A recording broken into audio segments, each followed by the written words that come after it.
ما عبور ازش نکنیم و نشناسیم چه بیماری هایی رو به من میرسونه. خیلی راحت.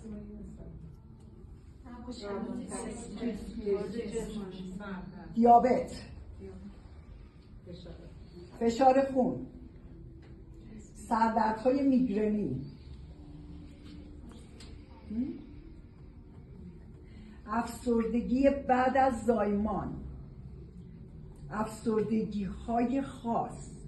شاخه افسردگی چندین شاخه داره که این 4 شاخه داره. یکی از مهمترین شاخه های افسردگی این هستش که خود بیمار انگاریه.